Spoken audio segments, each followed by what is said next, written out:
Let me tell you something I never expected to say out loud. Buying a boring little townhouse to make my life easier ended up dropping me straight into the middle of a neighborhood war. Cedar Green looked harmless enough. Quiet streets, identical beige siding neighbors who barely waved. I figured I'd found the perfect spot for a guy like me working night shifts as a nurse. No fuss, no drama, just a place to crash and maybe forget about the world for a bit. I didn't move here for some white picket fence dream. Honestly, the HOA paperwork was so dull I nearly fell asleep reading it. Hide your trash cans, don't put up neon lights, no flamingos allowed, got it, whatever. I signed every tab, unpacked my scrubs, and got ready for that precious post-shift sleep. For a while it worked out. I'd leave for work around 7:30 every evening, nod at the folks walking their dogs or chasing after kids, then disappear into my own world. Sleep, work, repeat.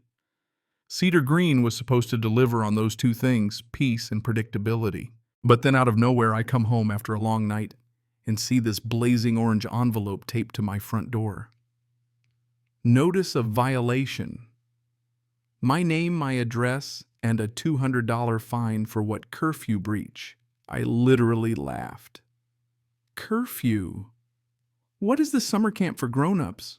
The notice said I was out after 8 p.m. without permission, ironically the exact time I leave to save lives at the ER.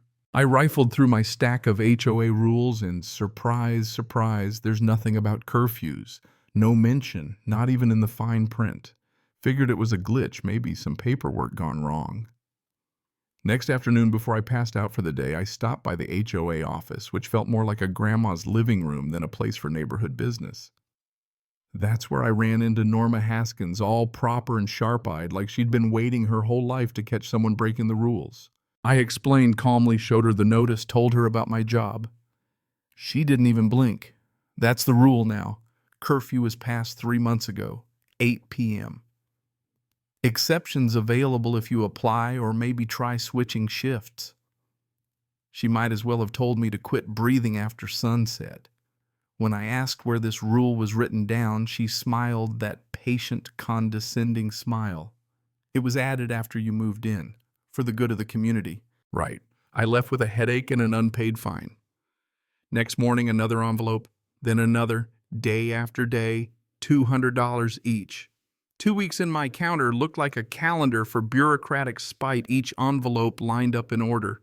I stopped opening them after a while. I knew what they said.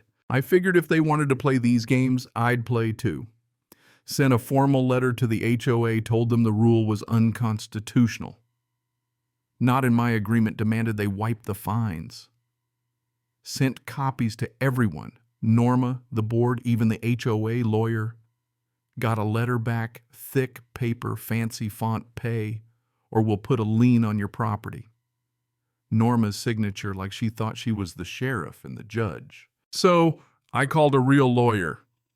Greg Sutherland looked like he'd been fighting HOAs since the dawn of time. Office filled with dusty books and bad coffee. Curfew on private property, he said.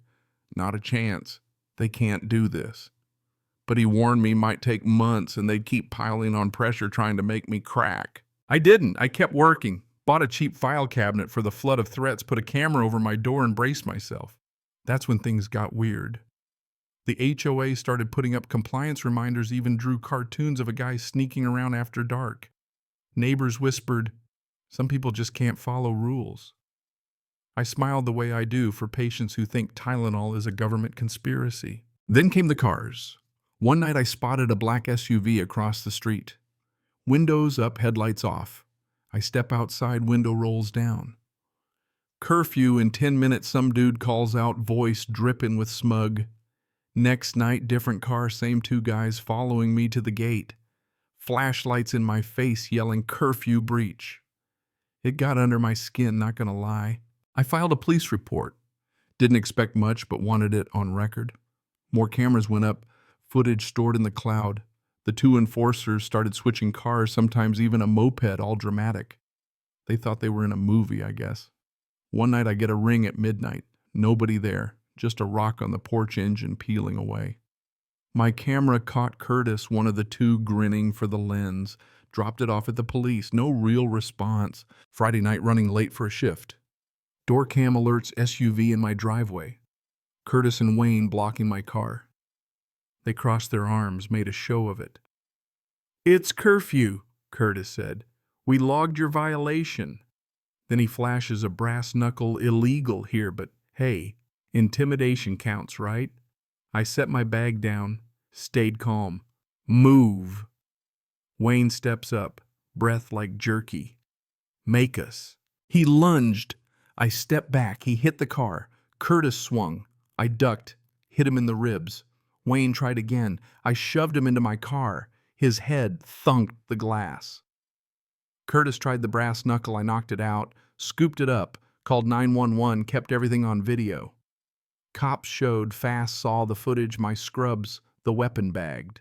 Curtis and Wayne ended up in cuffs, faces slack with disbelief. Next morning, detectives show up, Ramos and Leerard, watched all my footage, took notes, got serious fast when they realized it wasn't just neighborhood stuff. Turns out, Wayne rolled quick, told them Norma was paying them $500 a month to handle the nurse. Her words. They started pulling warrants, asked if I'd testify. You bet. The neighborhood started buzzing. Board members nervous. My lawyer practically rubbing his hands together. The HOA sent a letter, curfew suspended pending review. No apology, but the first crack showed. Cops found a binder in Norma's place, notes on everyone, my name tabbed, non-compliant dangerous precedent. Payment records, emails about losing control, complaints from neighbors suddenly surfaced. Vandalized mailboxes, slashed tires, all fear and no action until now. DA charged Norma conspiracy, embezzlement, abuse of power, stalking. Greg filed our civil suit, HOA scrambled. Curtis got a year in jail, 3 months tacked on for the weapon. Wayne got probation and community service for flipping early. Norma's lawyer settled probation fines, forced apology, banned from any HOA ever again. HOA settled with me, 18 grand wiped fines, written in public apology.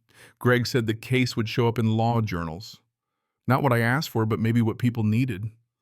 Cedar Green finally started to change open board meetings, neighbors waving a thank you note left on my porch. Norma sold her house, vanished. The new board president even apologized in public, admitted rules mean nothing if they aren't fair, that silence isn't peace. People opened up turns. Out My Fight wasn't the only one, just the first to break the surface. The patrol SUV got towed, the curfew policy officially scrapped. Peace, real peace, settled in for the first time. Now I leave for work and nobody follows me, nobody tapes warnings to my door. I drive out and don't check the mirror. The sounds of normal life, dogs barking, wind chimes, kids laughing, finally drown out the echo of control. I still wonder though, when does keeping order become crossing the line? When do rules stop being about safety and start being about power? What about you? Ever had to stand up to a bully with a title in HOA or someone who thought they owned the rules? Share your story down below. Where do you draw the line? And remember, sometimes just showing up and refusing to be quiet is enough to wake up a whole neighborhood.